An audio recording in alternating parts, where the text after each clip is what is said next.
I just want to thank everyone for being here. First and foremost, we initially put this talk together in response to the recent floods in Kerr County, and it quickly spurred into a talk about really all types of grief and tragedy and trauma. We know that this is an incredibly difficult topic.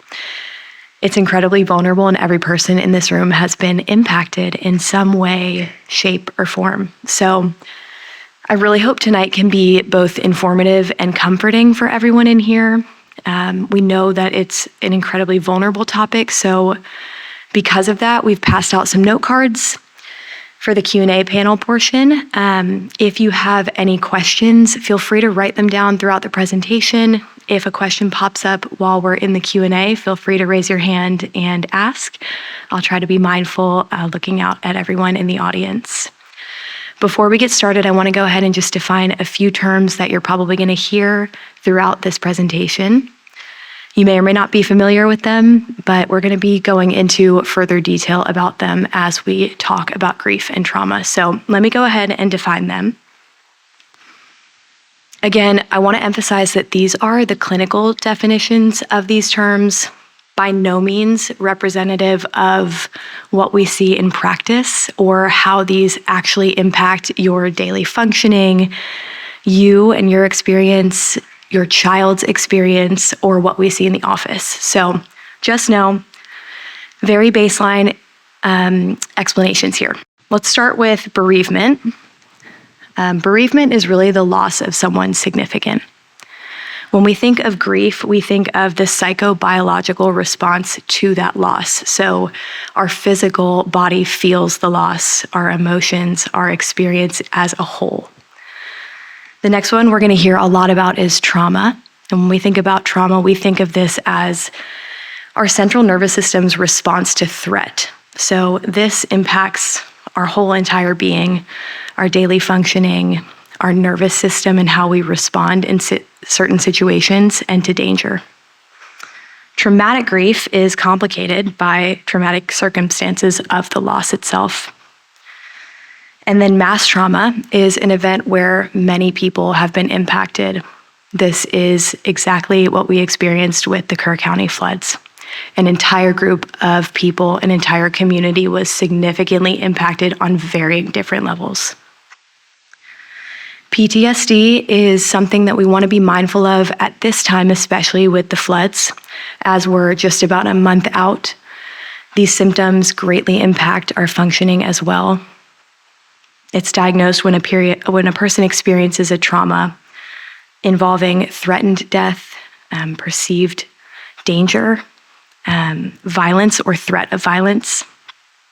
It persists with symptoms including difficulty functioning, avoidance, flashbacks, memories, thoughts or mood are changes in our thoughts and mood, and heightened arousal. And these symptoms last and persist for more than a month, and again, significantly impact our functioning in various senses of the word. And again, we're going to dive further into what these mean as Dr. Minze and Dr. Harris start the presentation, but wanted to go ahead and give us a baseline of understanding. Now I'm going to turn it over to Dr. Laura Minze, who is going to talk about the child and adolescent experience with tragedy, grief, and trauma. So Dr. Minze, go ahead. I don't want to say my reference for this kind of mic because I'll feel a little old, although I am going to start with probably, I am from a generation where we sat in a classroom and were eagerly awaiting the first teacher to go into space. And we were watching live on television when suddenly things went massively awry. And so an entire generation, my generation, watched an event that affected the entire country, where nobody knew what to do immediately right after that. And so I always feel like everybody was doing just the best that they could. And I always like to start something like this with that reminder that if something I say, you think, oh my gosh, I made a misstep in talking to someone, First of all, you're going to get many more chances. And secondly, just remember that we're all doing the very best that we can um, at our current level of understanding of something. So I'm also a developmental psychology professor at SMU. I teach a class each semester to undergrads, so very many. So when we were thinking about how are we going to approach this, how are we going to look at how we talk to kids, I immediately went to my favorite developmental psychologist, Jean Piaget, who came up with our stages of cognitive development. And so we're going to talk about the stages of going too fast. Stages of cognitive development and how children's understanding of death and grief and all of these things change according to their developmental level. So we'll start with our sensory motor kiddos. So I think of sensory motor kiddos as being novice at everything. They're exploring the world. And they are doing so through their sensory experiences. So these are the kids that are putting things in their mouth. They're repeating different actions with all of the things that they encounter. And so when we think about how does grief affect kids in this 0 to 2 age range, when it is someone in their immediate circle, of course, there are going to be serious changes to routine, and they're going to have questions.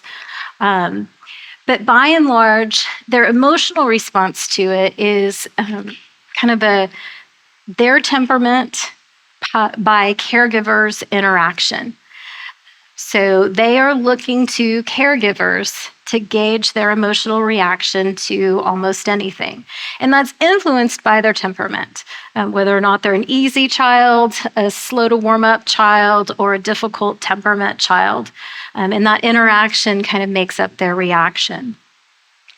Nonetheless, what we do for them is the same. The primary thing is we need to meet their physical needs. We need to create a sense of routine. And as we're meeting those physical needs, we need to do so with comfort. So the cuddling, the kind infant-directed speech kinds of things, where we slow down our voice, raise our pitch just a little bit, calm and soothing. We want to do things like slow our own emotional response. We want to slow our breathing because that helps infants and young children regulate their own breathing and nervous system. We want to do so with comfort, reassurance, there's one more, and then redirection. Because the other thing that you're going to see a lot with children in this age range who've had a major disruption is that their behavior is going to be dysregulated. So they're going to need a lot of that redirection as well. All right, so our pre-operational kids. And pre-operational is Piaget's term for this age range from 3 to 7, where kids don't have a great ability to do what we call mental operations. Another way, and probably a more applicable way to think about mental operations, we can think about them like math problems. 1 + 1 is 2. But more applicable is the idea that this is their response to logic. So this is their ability to think through an issue and use logic to reason with it.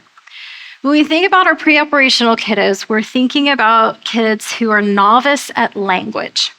This is one of my, with this age range, and I'm always saying to just about anybody who asks me, how do you talk to kids in this age range about something? And my goal is to get you to use as few words as possible, because kids in this age range are novice to language. We're not going to be using languages the way that we think and reason about things until about age 9. So we need moments that are short, concise, and concrete. This time period is characterized by egocentrism, meaning that kids do not have the ability to step outside of themselves and see something from another perspective. It's not ill-intentioned. It's just that their cognitive development is limited by being able to see things only from their space or their place in the world. We do little experiments where we have kids sit on one side of a diorama where they can only see that side and the experimenter can only see the other side. And then we have them switch places and we ask them, okay, well, what am I seeing from this side? And they will tell you exactly what they are seeing in front of them because their limitation is that they see things from their perspective. So the questions that you get at this age and stage are very concrete, very self-focused. If something were to happen to you, if you die, what will happen to me? I walked my niece through all the stages of grief. She's about to go off to college in a week, in 10 days. 10 days, we move her into the dorm. But when she was 6, my brother died suddenly and unexpectedly. And so we have been through, starting with this pre-operational stage, all the way through all of these stages. Very often the questions were things that, from a caregiver perspective, hit you right in the gut. But in the moment, she needed a very quick, concise, solid answer. If my mom dies, what will happen to me? Was a question that she asked me. And I had to very quickly regulate my own emotion, which was wanting to just cry and say, that will never happen. And I said a version of that, right? I said, that's very unlikely. And she persisted, but what if? Because this was her fear. What would happen to her if now her father has died? What would happen if her mother died? And I said, well, you would probably go to live with either Grammy and Granddad or her other grandparents. And she wasn't satisfied by that. And she said, well, what about you? And I said, all right, if your mom dies, you will come live with me. Thankfully, that did not happen. But was I lying? Was I absolutely sure that that would happen? Because that's another question that I get a lot from parents is I don't want to tell them something that's not true. It wasn't out of the realm of possibility, but I also wasn't sure and certain. But it was an answer that gave her security in the moment because her focus is what will happen to me. And I gave her an answer. And of course, she would have been well taken care of no matter which of those options were to happen. We also have kids with magical thinking, what we call centration. So they can only focus on one small aspect of a problem at a time. We also do some fun experiments with what we call conservation. So being able to know whether or not mass or volume or number change according to how we lay it out for them. But what that means is that you're going to get questions and you don't want to overthink the question. You only want to answer the question that's being asked because they're not overthinking the question. We get to use magical thinking to help kids feel better. In a moment where a child breaks down in tears and says, I miss my dad, or I miss my friend, being able to blow a kiss and think that somebody will get it in heaven, it's magical thinking. But it's helpful in the moment of creating that sense of security and allowing that moment to pass. And those moments will pass quickly as well. These are short conversations. They're not long conversations. Kids also have a lot of intuitive thinking, and they're very certain about the things that they intuit.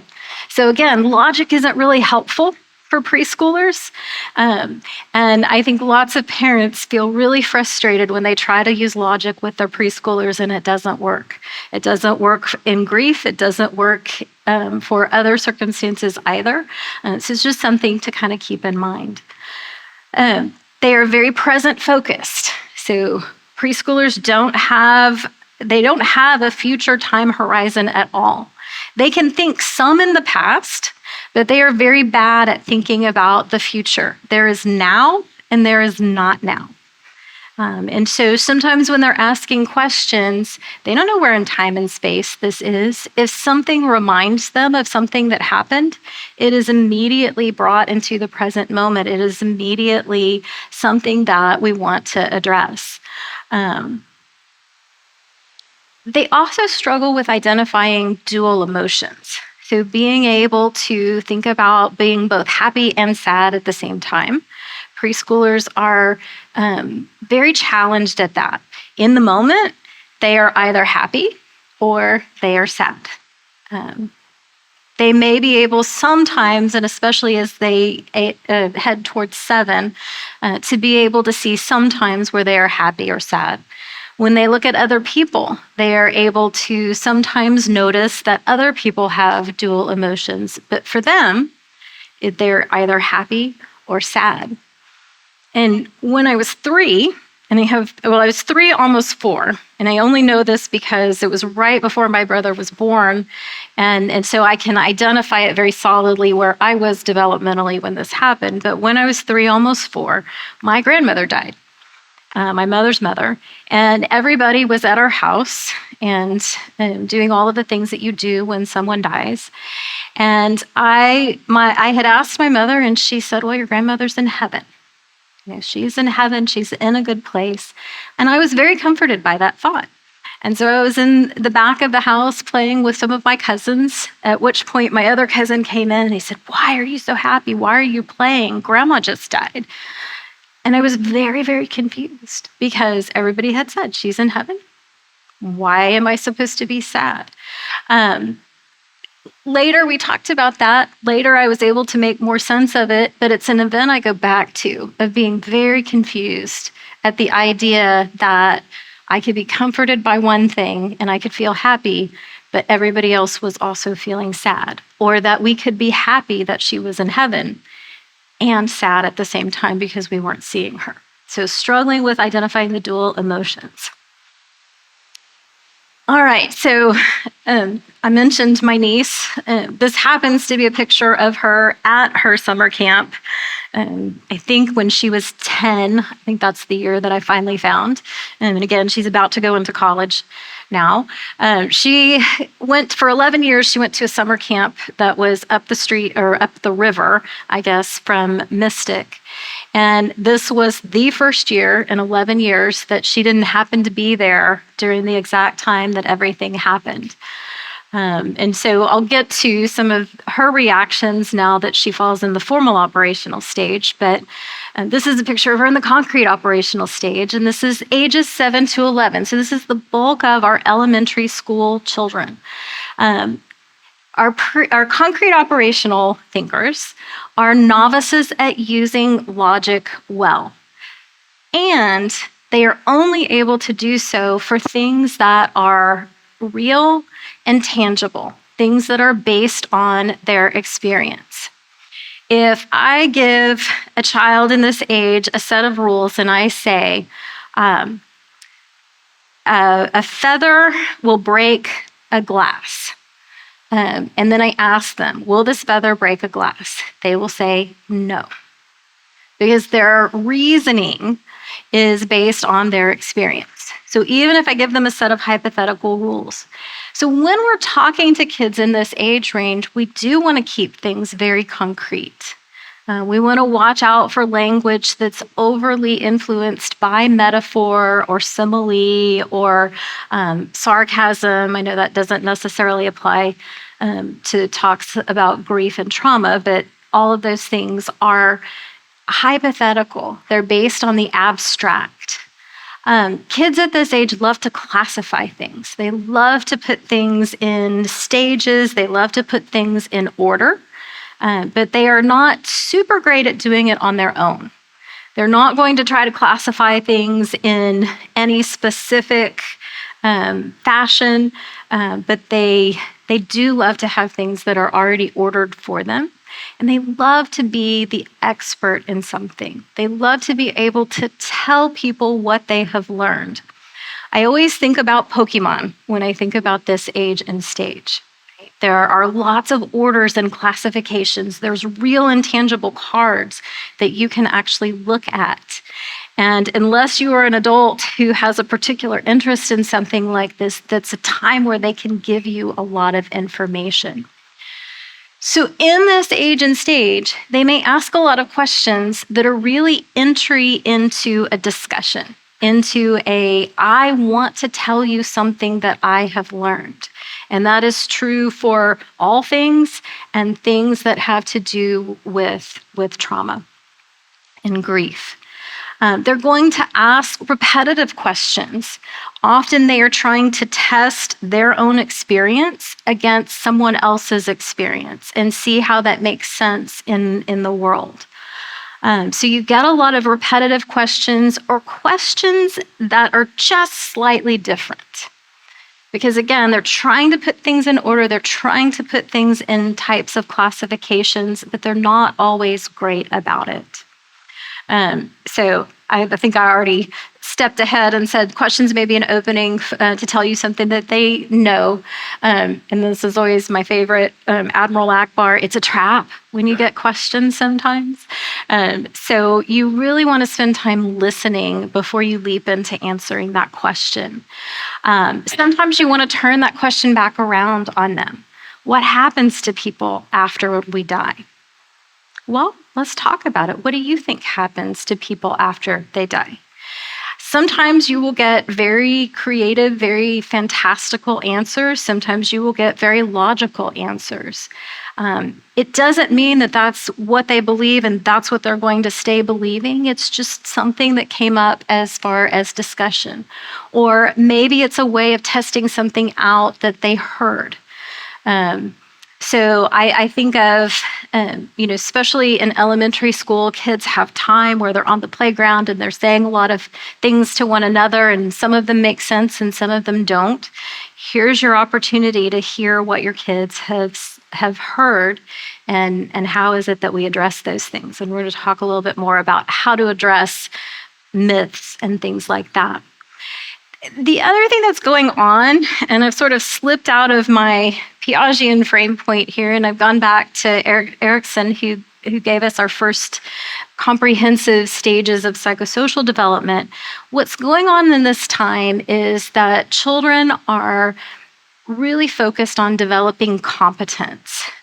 Erickson talked about crises or conflicts and things that kids have to overcome. And the main one for this age and stage is industry, so feeling very industrious, or inferiority. And that is, we're looking to help them to develop competence. So when we're hearing their questions, when we're talking to them, we really want to spend time on, is my answer going to help them in some way develop a competence in how they deal with and manage grief?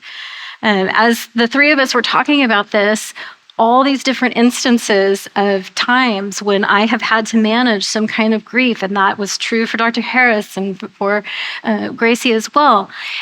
We thought of these things because they happen. They're part of our human experience. And so we want to be giving our kids the tools, even though almost every time it's a gut punch. There is always that moment. I don't think there was ever a time where my niece asked me a question where I knew that she was grieving, that I didn't also feel it to my very core. But I tried. I don't know that I always succeeded, but I tried, and hopefully more often than not, helped her find an answer that gave her more competence in being able to handle grief and all things related. All right, I'm trying to be mindful of my time. All right, so our formal operational thinkers are our kids who are now novice at hypothetical and abstract reasoning. So they've mastered sort of this logic. I use mastered half-heartedly, right? Because they're not great logic thinkers as it is, but they've moved from the real and tangible to the hypothetical and abstract. And so now there's a whole world that's out there. For our adolescents, their opinions are very transient, But if we engage one of those transient opinions by trying to argue for or against it, that opinion's going to stick around a whole lot longer than we hope. So very often our adolescents are going to tell us something shocking that they heard. And that can relate to death and dying, grief, trauma, and all of those kinds of things. And so we just want to listen. Just like we do with everything else, we want to take a step back, listen, and help them think that through. That's an interesting thought. Tell me more about that. How would that work? Does that make sense? Let them come up with the idea that it isn't the best idea. Adolescents are getting good at perspective taking, but they still broach many questions from their own perspective. If I were in that situation, I would have. I told you that, my niece, she would have been a counselor in one of the cabins at her own camp, not too far. And one of the hardest parts of hearing the story was her thinking, what if? What if I was the counselor in one of those cabins? I don't think I would have known what to do. I don't know what would have happened. And that was distressing for her to think. I think it was distressing for me to think. I was a camp counselor when I was in college. And so thinking that, and she actually had a friend who was in one of the hardest hit cabins who survived by grabbing onto a tree. And so she did have conversations with other people, who had that. But that was something that we had to talk through. From her stage of development, it was very, if this were me, this is what I would do, or being distressed by I wouldn't know what to do. The questions are most often, so remember with our concrete operational thinkers, our 7 to 11, they might be. But with our concrete operational thinkers, they also may really want to know your opinion. It's okay to pause and be able to put that back on them. They'll ask you again, and then it's okay to answer. With our adolescents, most of the questions really are, I want to tell you what I think. I need you to hear this information, and I don't know how to tell you that directly, so I'm going to ask you a question. And so, again, we really want to listen, and then we also don't want to leap. We don't want to fall into the trap of answering the question with certainty unless we've broached it several times and we just really need an answer. We just want to keep listening. Our conversations with our adolescents are going to feel so much more like conversations with adults, but that is also a place where we need to be very careful because again, they're still novices at this hypothetical piece or the abstract piece. And so having too many adult kinds of issues coming into the conversation is overwhelming for them. So we want to be the ones to kind of put the reins on how much information we share with our adolescents in many ways. All right, so when I think about children and grief, my simple tale of 3 emotions that we typically talk about. We talk about sympathy. Sympathy is, I feel bad for you. Sympathy is kind of, some people break out pity from sympathy, but sometimes sympathy has an element of that pity. I feel bad for you. Empathy is this real development of, I feel your pain. Something in your story touched me in a way that I may not feel your pain exactly the way that you do, but I feel a pain that is akin to it. Empathy is a trait that has some genetic components, being able to develop that well. So empathy, I feel your pain with you. Compassion is the ability to sit with someone.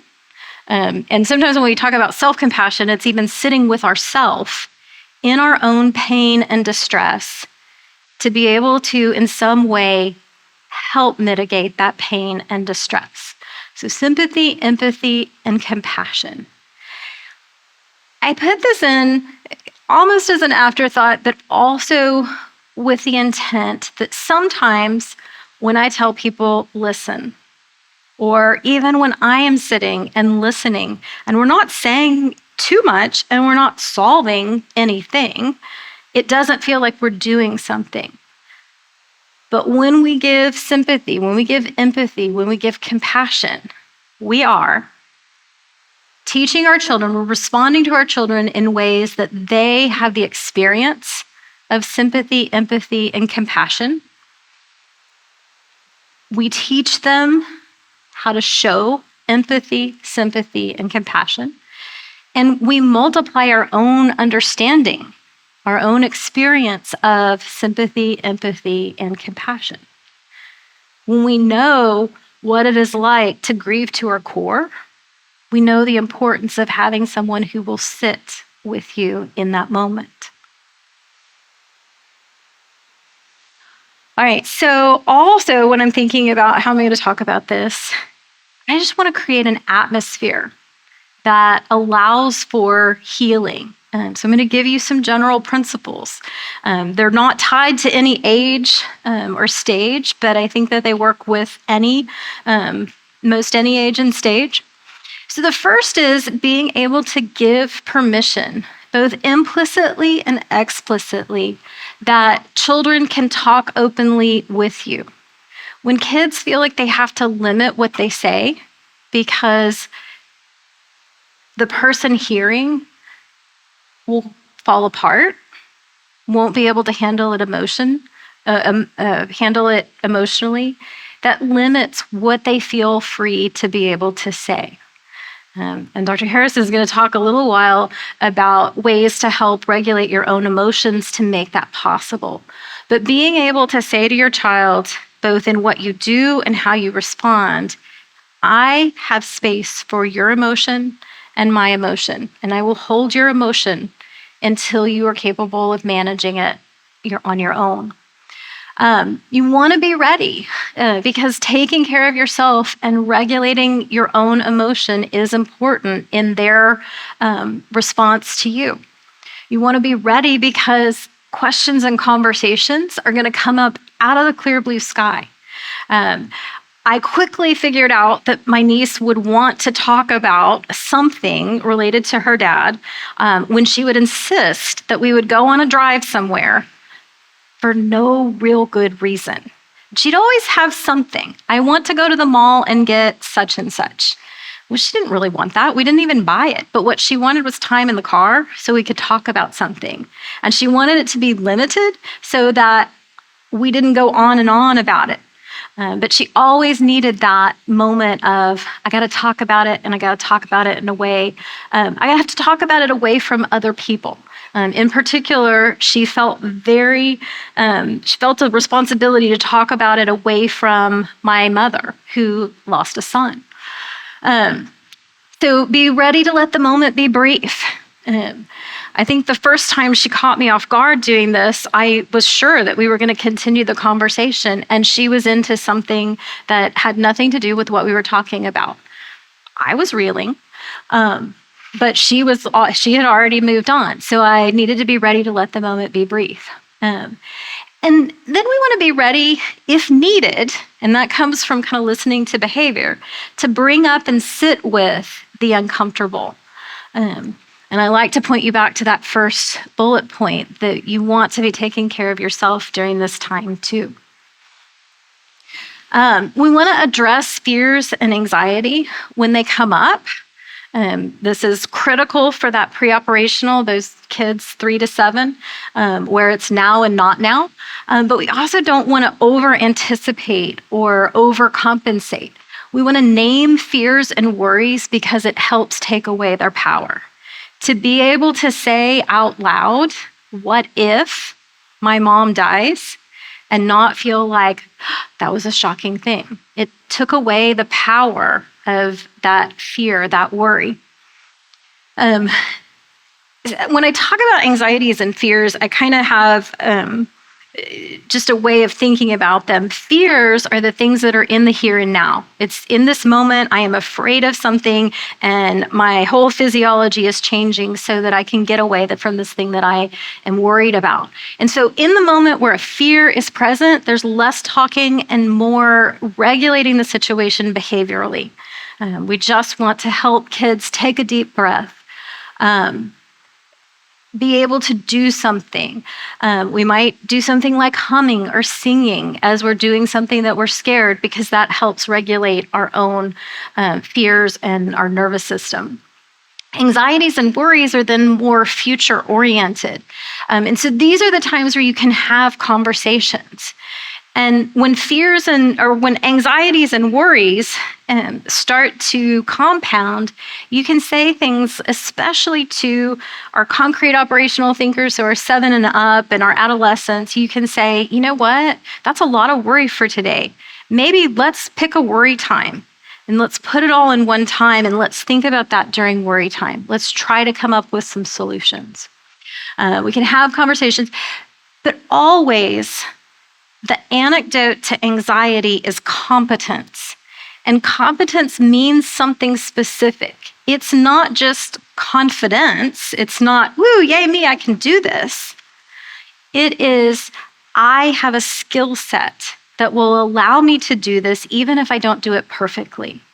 So competence is our belief in our ability to handle something because we have a skill. And I will not go off on a tangent, but this is one of the things that Jonathan Haidt talks about in his book, The Anxious Generation, is that where we're seeing greater anxieties is where we have kids who are not getting all of these skills of competence that they need to be met in real life. And I could go on a long time for that, but I'll try not to. Which maybe we'll just flip it. You already did it. Okay. All right. So you want to be able to hold space for your child to express those feelings and share reactions that are unfiltered. Again, kids don't always know, especially the younger kids, they don't know what is socially appropriate to say and what is not. But if we stop in that moment and correct them, they aren't going to be sharing. So we want to give them a space to be able to do that. So we want to spend a lot of time listening without judgment, without correction. And you don't have to agree with something in order to validate an experience. This week, I had a child who thought I might be brainwashing her. And I'm not brainwashing, at least I hope I'm not brainwashing anybody. But I can validate the feeling. That must feel really scary to come and think that I might be brainwashing. We want to be open to hearing the whole story. So again, not rushing in to answer the unasked questions. And the tell me more about that thought. Tell me more about what made you think that. One of my adages about emotions is name it to tame it. We love that part of it. Let's name it. Let's put a name on it. Let's put a label on it. We've got the feelings wheel. The harder part is the feel it to heal it. There's no shortcut to healing the experience of grief. If we broke an arm, we would need to be in a cast for a certain amount of time for that bone to heal. Nothing is going to speed that up. Same thing for our grief feelings. We can't speed them up. We have to feel it to heal it. All feelings are allowed, but some behaviors may need limits. And this is where I think it can be really hard.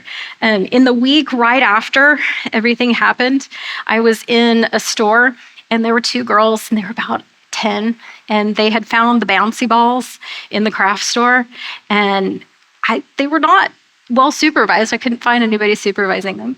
And they had started kicking them over the aisles. And in that moment, I looked at them and I thought, oh, let's let them be girls, right? Any other time, I think my teacher face would have come out. And there's a time and a place for not necessarily correcting a behavior. But many behaviors do still need to have kind and gentle limits set. We can't let our kids get away with everything, even when they are grieving, because it scares them. When my niece thought she could get anything that she wants because if she made a sad enough face, so everybody would do what she wanted. It was like, oh, we can't have chocolate ice cream for dinner every night because that will not be healthy for you. But it was hard. It was hard because we knew she was grieving. You want to address myths and erroneous beliefs anytime that you hear them. So, I think about, driving carpool or something like that, and you hear all the chatter in the back seat. This is the time where you don't necessarily want to interrupt that. You want to listen to it. You want to listen to see, is there anything that I might need to address later? Or share with parents that they might want to address. So anytime you overhear or hear a mistaken belief, you want to address it in some way, but you also want to pick your moment. Because you don't want to do it in public where they might feel uncomfortable about that. Our myths fill in the knowledge gaps and very often perpetuates fears. And that's a big reason that we want to be able to address them, because we don't want to be doing things out of fear. A lot of our erroneous beliefs or false beliefs have to do with religious ideas. And maybe we share the same religious ideas, maybe we don't. I think about one of the ones that would really bother my mother was thinking about my niece's other side of the family would tell her, your dad is an angel in heaven watching over you. There's nothing particularly wrong about that, but it really bothered my mother. And so we had to have sort of this side conversation where, well, okay, he's not an angel. He is in heaven and he is, we can talk to him and all of those things, but we're not going to call him an angel. Other people may have differing beliefs on that, and that's okay. You are responsible for your child's religious upbringing, and so it's okay to do those things in private.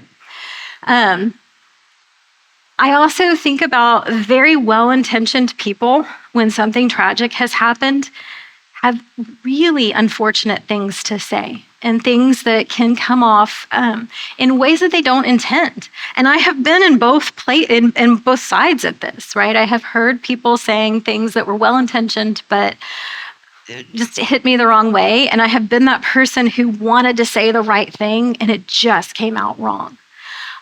It's okay to be able to say, yeah, that just happens sometimes. Sometimes we give people grace. Sometimes we just have to acknowledge that they're not going to say the thing that we need and try not to listen to it. For any of these things, you want to address them according to that age and stage. Younger kids, we're going to give information. For older kids, we may want to express some curiosity and investigate. And definitely for our adolescents, we want to express that curiosity. We want to consult Google, and if we make enough errors, our teenager is going to get really frustrated with us, and they're going to investigate it themselves and report back to us, so they can take over that investigation. We want to help kids manage distressing imagery. So monitoring and limiting media exposure. I love walk and talks because it gets us up and moving, but it might also be a walk and don't talk when we're upset about something. We want to be able to create art from the imagery. A simple drawing intervention is just to be able to draw something. We know that kids are going to talk more. It's going to increase the conversation about whatever it is that we're talking about. And art really bridges a gap between thinking and feeling. It's the connector.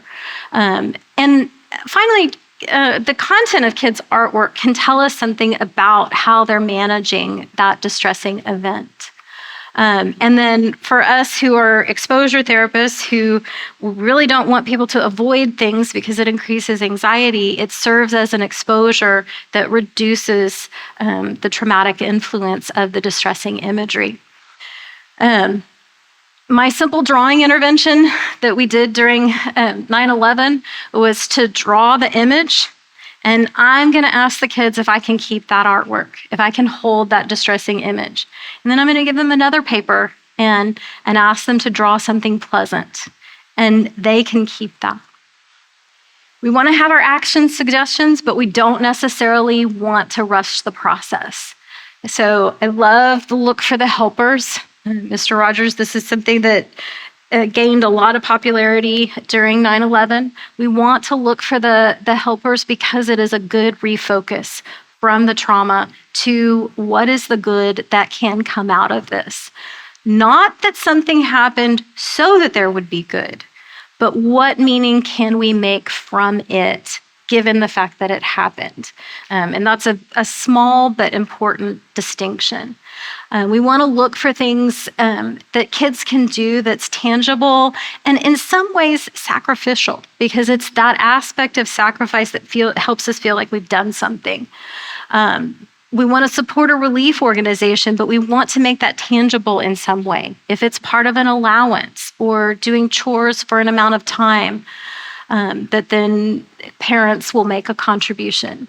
We want to find special ways to remember loved ones. Having a memory box with hard copies of photographs that kids can go back to and they can put things in when they remember. Writing letters, drawing pictures, remembering our lost loved ones in prayer, and speaking of them anytime they would have been present. This is a tough one sometimes because we think that we don't want to bring up someone's name. When a parent has lost a child, we think, oh gosh, we don't want to bring that up because then that pain will enter the room. That pain is in the room whether we mention the name or not, and to a parent who has lost a child, being able to mention that child is important. So we still want to be able to bring up the names anytime they would have been present and other times as well. Above all, we want to foster that belief in our children's ability to handle what life has given them, that they will be able to cope. When we think about how we would feel if we were in somebody else's shoes, it's, I wouldn't be able to handle that. I wouldn't be able to handle it. We want our kids to know it would be awful. It would be devastating, but I have faith that you would be able to handle it with a lot of love and support. We want to be able to know that they can handle fears when something difficult happens. All right, so normal versus when do we seek help? It's normal for kids to ask a lot of questions. It's normal for these things to come up in milestone events. And as we were talking about this, school's about to start. This is a time where it's going to, the loss is going to feel palpable when kids in those classrooms get in there and notice those who are not there. We expect some congruence with how kids typically handle other things. If they take, if they are able to kind of roll with the punches, they're going to roll with the punches even in grief. If they are rigid and have a lot of difficulty handling changes, they are going to have a lot of difficulty handling grief as well. So we expect some congruence in that. We get lots of questions about death and dying. We get lots of what if questions. What if this happens? What if this happens? Is it safe too? Because again, kids are trying to develop their competence in lots of ways. And so they may need to know. With weather fears, how do we know whether or not rain is going to turn into a flood? I don't know how many of you remember this, but on the Thursday, and there's a reason I remember it, but on the Thursday after the 4th of July floods, there was a torrential downpour in Dallas. And I happened to be out driving that day, and I happened to notice that the streets for the time of day were incredibly, incredibly deserted because there had been lots of alerts about flash flooding, and it was high on everybody's mind, and lots of people felt uncomfortable, myself included, being out on streets where there might be some flooding. We expect children to shift from topic to topic very quickly. We expect behavior changes and challenges because big emotions mean challenges with a child's self-regulation. So we expect them, we plan for them, we mitigate them accordingly. We're going to see a range of emotions, everything from angry to sad to upset. I go back to something I said earlier, all emotions are acceptable. Some behaviors have to be regulated. It's not don't be angry. It's we can't yell. We can feel angry, but we can't yell. And then we want to see progress. I think that was really supposed to be progress. It's typical to see kids progressing through some of this. The questions go down, all of those kinds of things. All right, when to seek help. I say on the previous slide, it's what's typical, not what's normal. Normal is kind of hard to define, but typical are the things that we saw. When we want to seek help is when kids are constantly replaying the event in their mind, when they're uncharacteristically irritable or having meltdowns or angry or having moodiness that we just haven't seen, and it persists, as Gracie was telling us, past that 1 month mark. When we see detachment from peers or activities that they loved to do, that's cause for concern. When we see changes in appetite, when we see changes in sleep, or nightmares that are recurring night after night. When we see new behavior challenges that are preventing routine activities, we always want to ask, how close was this event and how much is this interrupting our family functioning? And when that gets too much, then we maybe want to seek help about it. When we're seeing a lot of hypervigilance and hyperarousal, the nervousness about people getting too close would be a hypervigilance kind of thing. Or I'm always on the lookout to see what the weather is like. That's hypervigilance. And then hyperarousal is that startle, that extreme startle that might come from a loud noise or overhearing people yell a little bit. And then if we see regression to earlier behavior that's persistent, so clinginess, bedwetting, thumb sucking. And of course, with adolescents, if we see them turning to alcohol or drugs, we really want to seek help and figure out what's going on. I think that was my last slide. Thank you so much. All right. I still feel like I learn from Dr. Minze every time she speaks. We're going to turn it over to Dr. Nyla Harris, who's going to give us a little bit more of a perspective of what you all might be experiencing and how trauma is going to present in the mind and body. Trauma impact on the brain and the nervous system. Some of the things that we want to look out for are like the survival mechanisms of what our brain does. Now, this is common for all of us, regardless of our age, and I know Dr. Minze has already gone into some detail of how that can show itself. But some of the things that we want to look out for is how the survivor response will kick in the amygdala area of our brain. That's what we call the survival brain activation. And the idea behind it is that it helps us in the fight, flight, freeze response, but also one that's not up there that I find that sometimes my brain likes to provide for me is the fawn response, where as parents or as adults or even as kiddos, we will try our best to show up and think our way through the process and try to appease everyone in every circumstance that we go through. The prefrontal cortex suppression, this is when trauma disrupts reasoning and our executive functioning. So executive functioning, to put it briefly, it's a little bit of how we communicate, how we emotionally regulate, how we go about with decision making. And all of this is influenced when we experience a traumatic event. Body memory. This is something that a lot of my colleagues and a lot of therapists you may hear, even just if you do your research, our bodies store a lot of trauma. I often hear from everyone I work with this idea of, Dr. Harris, my stomach hurts. I have these headaches, but I don't know why. I'm noticing I'm getting dizzy, but I don't know why. There's nothing bringing this forward. That's because our bodies remember the somatic distress. And also, if we're not processing it in a healthy way, the body is going to show us the signs. And I have on here, because this is a part of my hope before you all leave tonight, is this idea that how we respond to trauma, how we respond to grief, is normal. That's our part of our process. It is not an overreaction. It is a protective wiring we have in our body as a survival mechanism to survive this world, if you may. So very briefly, I'm going to highlight the difference between acute stress and ongoing traumatic responses, which can be complex trauma or PTSD.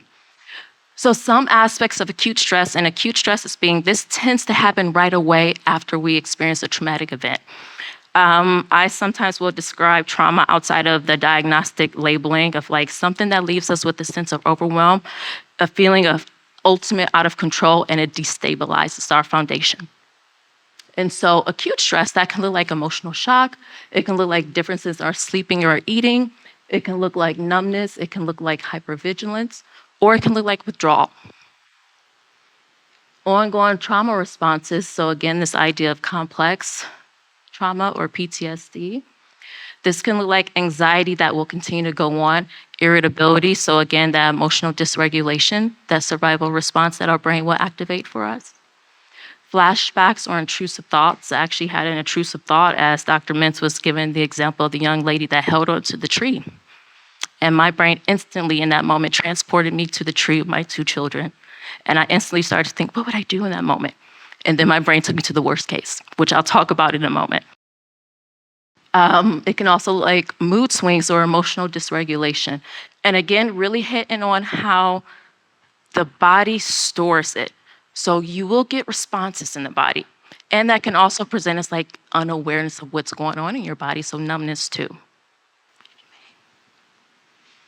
So what does this look like in daily life for parents, but overall for all of us? Emotionally, again, irritability, it could be emotional shutdown. I know one of the things my brain loves to do for me outside of fawn response is that I experience a lot of shock when I'm unprepared for something.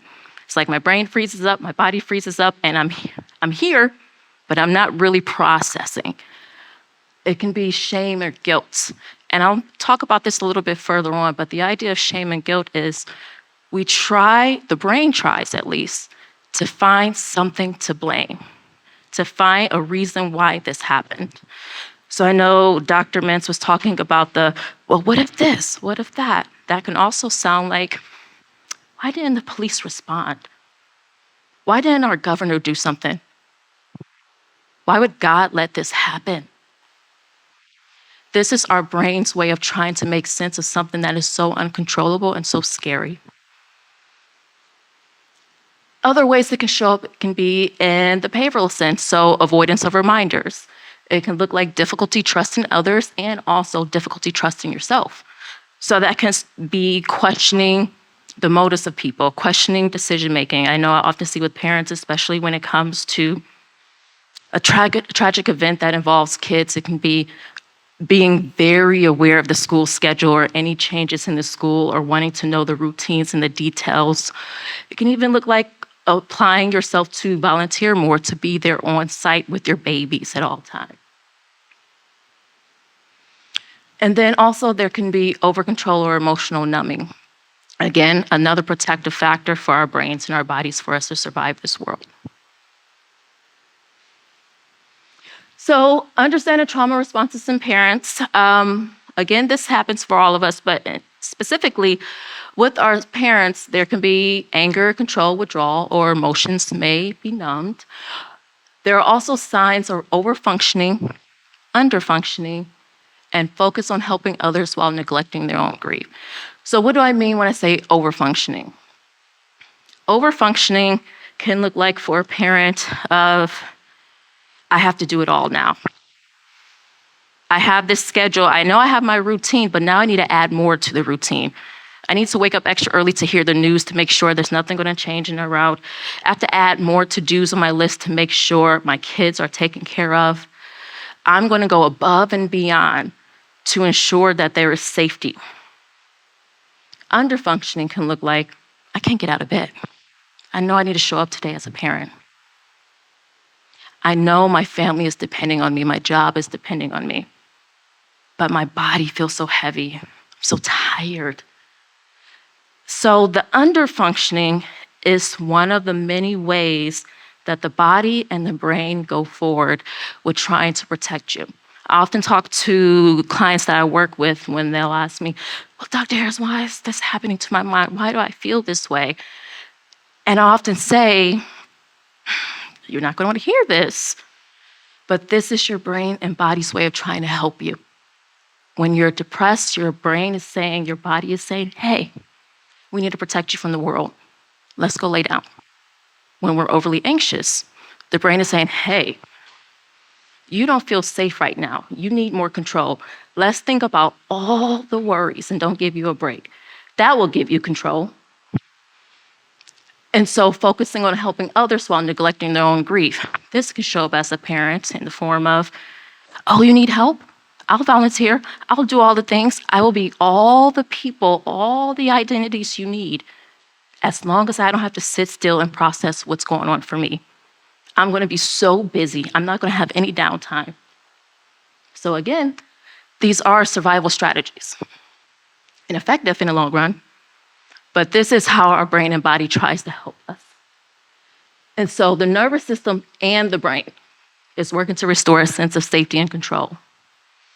And I often tell clients and anyone that I connect to, especially when we experience grief or trauma or anything that leaves us with this sense of unrest or unsafety or overwhelm, there is no logic to it. There isn't a linear process of what we'll go through. It is a wave. One thing we do know is that the body needs to feel safe. The brain needs to feel safe, and what it's going to do is go above and beyond to try to make you feel that. So very briefly, overlaps of grief and trauma. So grief and trauma are not the same. Gracie already spoke about that a little bit in order for me to continue to be mindful of time. I'm not going to go into all the detail. But what I will say, they often occur simultaneously. And what trauma does to all of us is complicate our grieving process because it makes it harder to feel, to process, and to trust safety because our body is giving us so many other signs in our nervous system that we're not safe. So very briefly, because I know also Dr. Minze went into great detail about this. Common myths about grief that I often hear from us adults, especially with us parents. You should be over it by now. I just had a conversation not that long ago with a parent of like, I don't know why I keep doing this. I shouldn't be focused on this. This happened in the past. Why does this keep coming up? What that myth does to us is convince us that grief has a start and stop. And what we do know, that's not true. That is not true. Talking about it makes it worse. Just push it aside. What that myth convinces us is that if we talk about it, we're weak. Real strength is ignoring it and focusing on the here and now.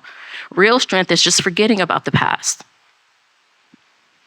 If you're smiling, you must not care. Now, this tags along with what Dr. Minze was referring to, the duality of emotions. So if I'm feeling joy, then that negates and eliminates my pain. I can't really be sad if I'm happy.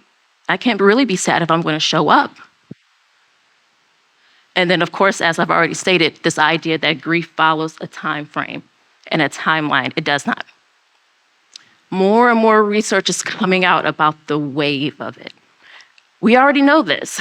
There are going to be some days when we're feeling great. And then there are going to be a lot of days when we have to work incredibly hard to show up. So, very briefly, going a little further, crying shows weakness. And I wanted to go into some detail, but I want us to be mindful of time. What I will say, a lot of how we internalize our understanding of grief is socialized through the culture we live in, through Western society.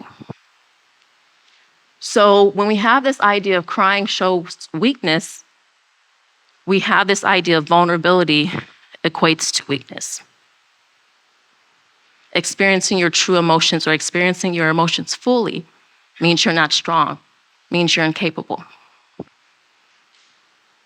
This is one that really bothers me. Men or certain type of people shouldn't show emotions. What we do know, we're not robots. No one is. Faith should make it easier. And to slightly expand on what Dr. Minze was saying, faith can comfort. It's a lot of our foundations. And it is okay to still experience that pain and question why. You have other kids, focus on them. I'll often hear this from parents, especially parents that have experienced loss of a child, where they get this idea, I need to be focusing on such and such. I can't keep thinking about this. What we do know, when we grieve for one person, it doesn't negate the love we have for someone else. If you're functioning, you must be fine. So again, this is the fawn response that my brain and body loves to do, masking. Being okay on the outside, going through the motions, but inside is internal warfare. So, briefly reiterate, grief doesn't have an expiration date. Talking about it actually helps you process. You don't have to be strong for your kids. Vulnerability is the ultimate strength. Because what we're doing, to continue to add on to what Dr. Minze was saying, we are teaching them emotional resiliency, we're teaching them emotional rawness, and we're teaching them how to cope when the inevitable happens, because we all will experience grief. We all will experience loss.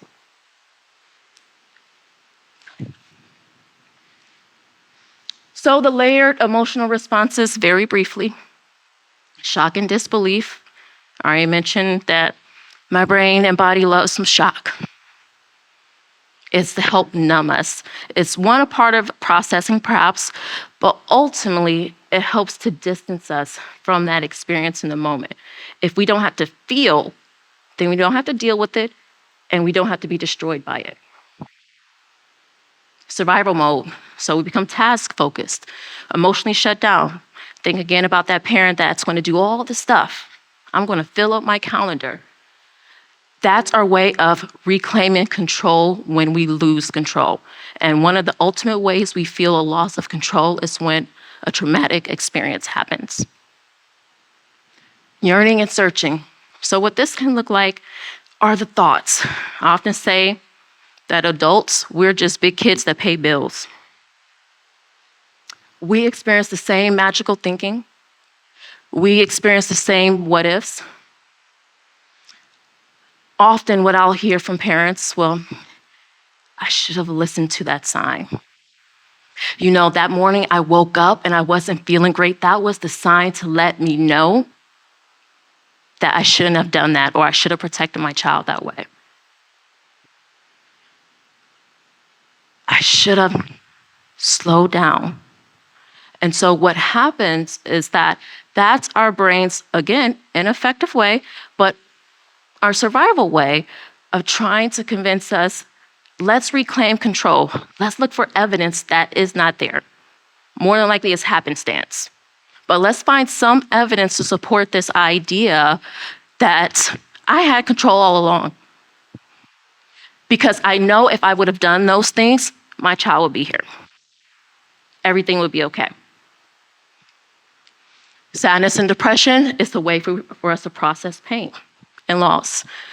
And then ideally, where we want to eventually get is to this space of rebuilding, creating meaning, rituals, as Dr. Minze was describing. So grounding techniques, I have some examples. I'll take us through one briefly. Routines and structure. So we want to find a way to create and reinforce routine and structure in a safe way, not in a maladaptive way. So if we're going above and beyond what is considered our normal, that's maladaptive.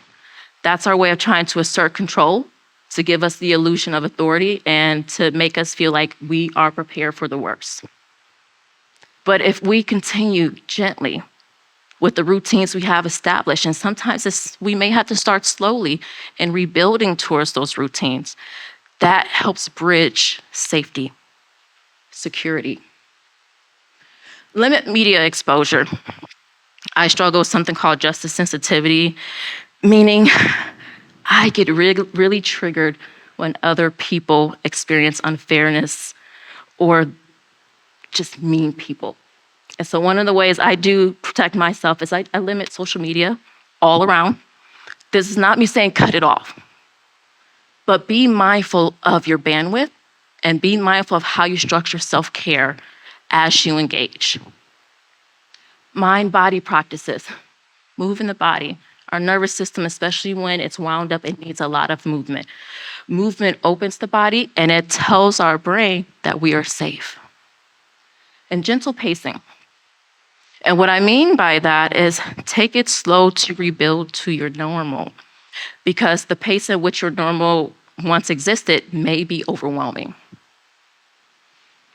So this is a great grounding tool. Ideally, what this grounding tool provides for us is a way to reset our nervous system. It's actually something I had to do as I had that intrusive thought with being in the tree with my 2 kiddos. And what I would invite you to do is choose any of the senses and allow yourself to really engage with this. So what do I mean? My personal favorite, I like to engage with sound. And so I like to just close my eyes and hear what I can and just allow all of it to come to me. This is not a fix. This is a way to get our nervous system back to stabilization so we can go into our mind and do the hard work that we have to do. Now, this is a favorite of clients of mine up until they hear the part about reopening the container. The idea behind this is creating space for your emotions. I often, more recently, even just yesterday, I actually had this conversation where a parent said to me, Dr. Harris, I don't want to feel that. I don't want to think about it. Because if I think about it, it's going to overwhelm me. I don't want to do it. And so we were making space for the container exercise. And the idea behind it is that we want to imagine a container, a box, a safe space. And you want to think about all the emotions, all the heaviness as it comes through: grief, loss, pain, suffering, a memory of someone. Put it in the container. Close it. Now, the idea behind this is not so much as emotional suppression, it's emotional pacing. Because sometimes when we're experiencing heavy emotions, it doesn't pace itself, it just slams into us. So this is our way to slow down that process so we can actually deal with the emotions. And then what we want to do is return to it. So choose a safe space. I often say with a safe individual, be it your therapist, your community. Gently open that box back up and allow yourself to process those emotions. Maybe it's through a ritual, as Dr. Minze described. Maybe it's through writing a letter. But allowing ourselves to slowly process those heavy emotions creates the ability to be emotionally resilient and decreases our fear of wanting to avoid it. I think it's important when we notice difficulty in functioning that goes well past the timeframe diagnostic criterion, but also more so when we look at our basic functions. If we're finding that we're not grooming ourselves, we're not taking care of those that we're responsible of, life feels so heavy that the only option your brain gives you is just to hide from it or run from it. Seek help. Panic, anxiety, disconnection or numbness that persists. Intrusive memories, substances to cope. Thoughts of hopelessness or wanting to end your lives. Get some support. Yay, I'm going to wrap it up. Thank you. All right. Thank you, Dr. Minze and Dr. Harris. That was amazing. And I just want to thank you all again for being here. I know this is an incredibly difficult topic. As I said, each and every one of you have been affected or impacted by grief and trauma in some way, shape, or form. So thank you all for your vulnerability. We're going to open up for questions now. I'm going to go ahead and walk around and just grab some note cards if you all have written anything down, or if anyone wants to just raise their hand and ask a question, the floor is yours. I was a school psychologist in Dallas ISD for 10 years, and occasionally I would have either a student would pass away or a teacher, a parent, and time and again, the kids actually managed this pretty well. It was the adults that we wound up doing most of our work with. Now, I was curious about your experiences in terms of working with kids and how oftentimes that dovetails into actually spending more time with the adults so they know how to take care of themselves so that they can then help take care of the kids. Because you're right, like nobody is ever prepared for it. Even when I have things like someone in the family with a terminal illness, and we've been prepping or working towards it, the moment that it happens, we're still overwhelmed by grief. We still have one of these neurological reactions that we're typically prone to. And it does feel like an incredible responsibility to be able to try and take and hold space for a child's pain and a parent's pain. I go back to that idea that it is some temperament of the child. So temperament is sort of a proxy for later on personality, but it's just a natural way that we are used to dealing with the world. And so child's temperament interacts with the caregiver response in a way that sometimes can be unpredictable. Particularly if you have a parent whose temperament or personality style is very opposite of a child's temperament or personality style. And I think about things like routine. I mean, one of the things that Dr. Harris talked about was routine, and what a great way that is as adults to help us manage and moderate our own grief. But if you are a person who doesn't operate on routine most of the time, but you have a child who is tied to routine, and there's a lot of temperamental variability as to whether or not a child needs a strict routine or they have a lot of flexibility in their being. And if those two things are in great conflict, that is a space where the interaction can lead to, I don't want to say it can lead to problems necessarily, but it can lead to sort of the delay of being able to process that grief. So there is a lot that is incumbent on parents, and it's why it's so important to take care of ourselves. Just to add to a little tidbit, I was thinking of a conversation that we had as we were preparing this, and something that I've been seeing a lot with my parents is really this idea that they're anxious and they're nervous in the moment about something, but maybe their kid isn't. And so emphasizing it is okay if you are anxious, but also recognizing that doesn't mean that your child is also anxious about it in the same way as you in the moment.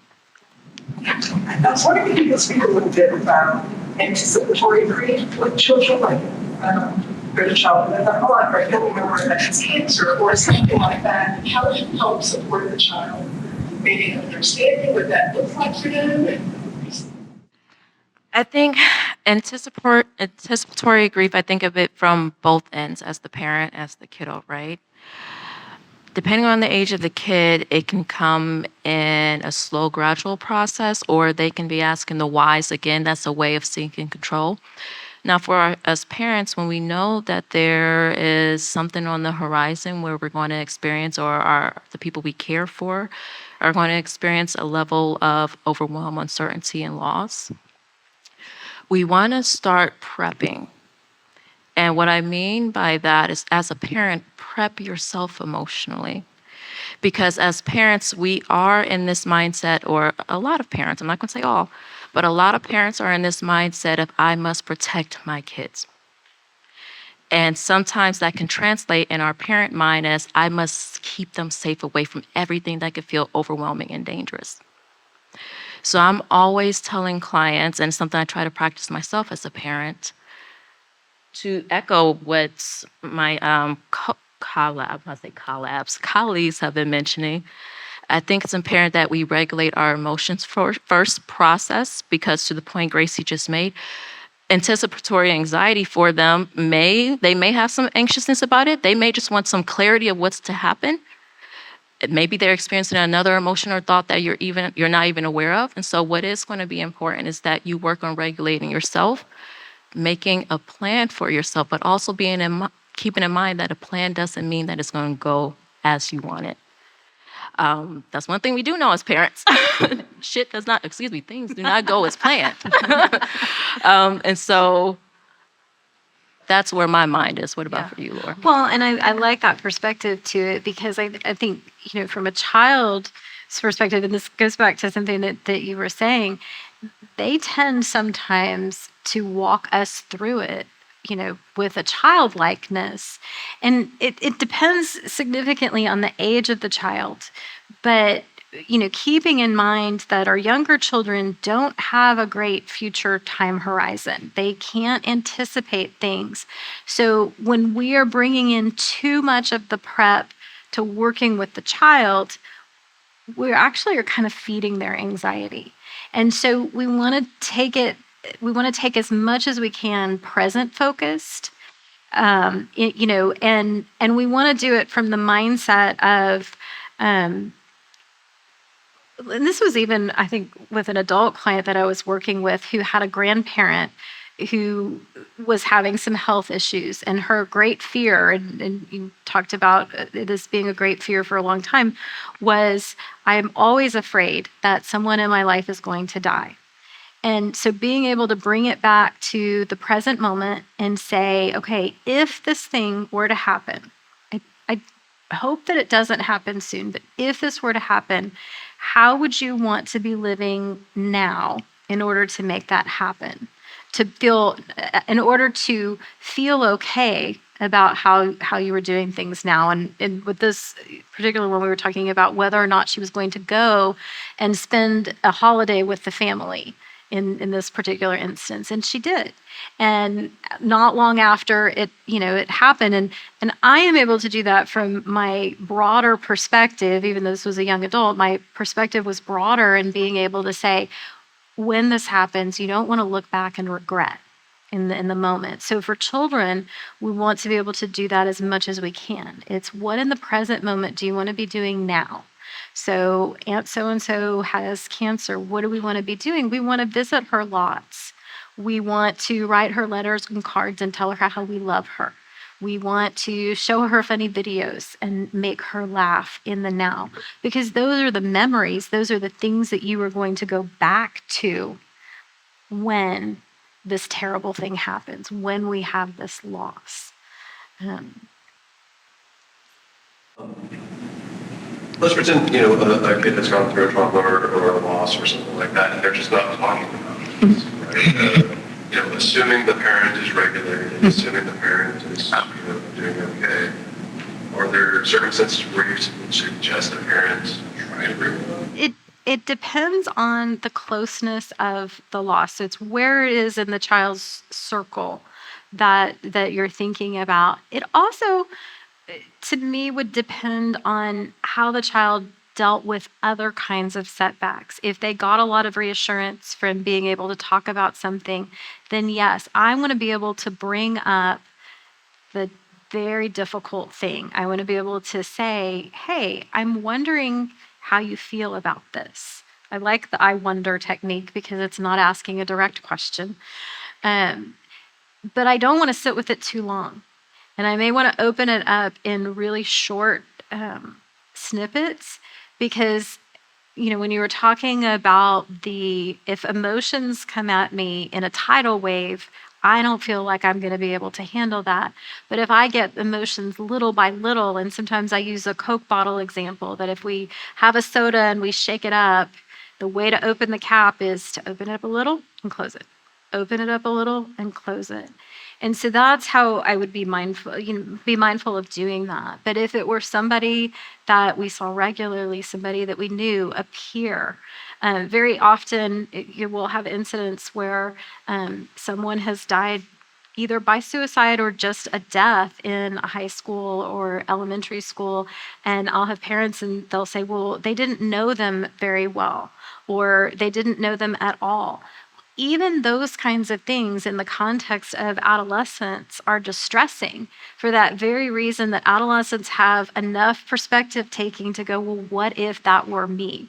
And so I will say things to adolescents very upfront, open. And there was an incident that happened this year, a death of a high schooler. And every student that I knew that went to that high school, and I would prep by telling the parents beforehand that I was going to ask this question to their adolescent, regardless of whether or not they brought it up to me. But I would say, I know that this happened in your high school. I'm curious how you felt about that. And sometimes, it was kind of hit or miss with some of the students. It was almost like they were so grateful that I had brought it up and had the opportunity for them to be able to talk about it. Others were like, yeah, I didn't really know them and we didn't cross paths and it wasn't a big deal. And so I would just kind of monitor and check in and check in with the parents periodically. On the flip side, if a child and a caregiver experience a loss and the parent is not regulated and not able to process and not able to grieve, I was curious if you all see young adults or even adults in your practice and kind of what that looks like and how that shows up in your life.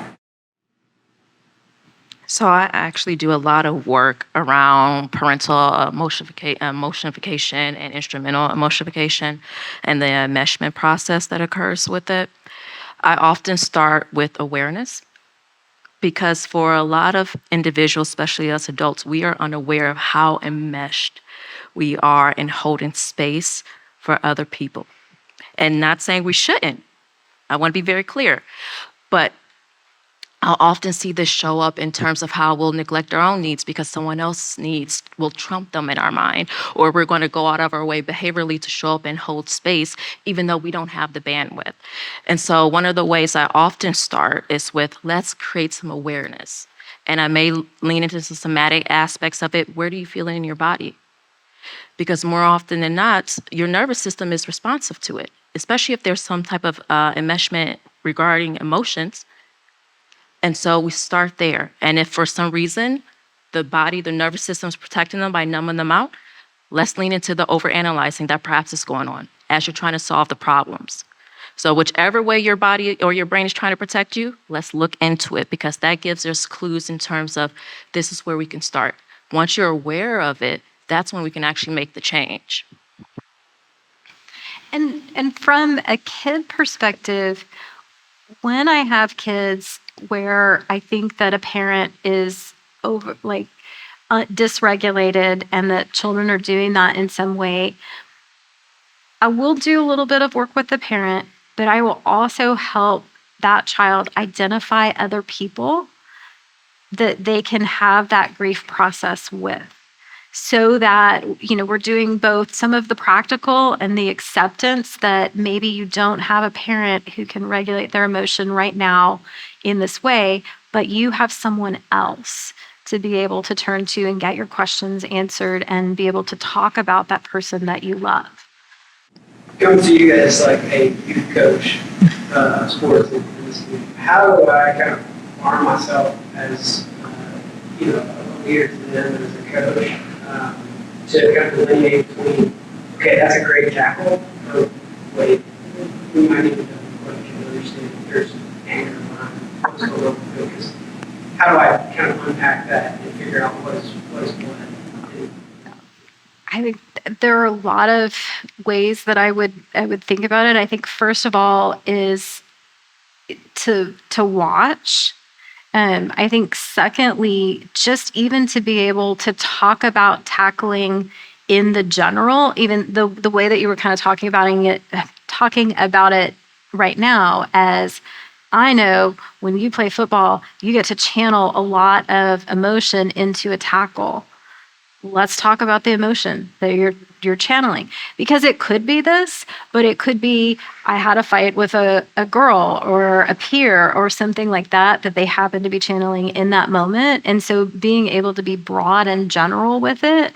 This is something that I've had conversations with other coaches about how it really can be hard to shift out of that aggressive mode and back into the, oh, I'm supposed to be gentle and kind to people. That just in and of itself is a challenging flip. So I think just being able to have the conversation in the general, and being mindful of it, and then kind of watching for patterns that might emerge. We just want to thank you all for coming in. And if anything from this talk, I hope you felt heard and seen, and had some connection in the space. We know that with back to school coming up, we've already been seeing more questions pop up. So I would anticipate that questions from classmates might also be coming up as well. And just know that there is no timeline for this. When the world has moved on, that does not mean that you and your family have also moved on. So we just thank you all for being here.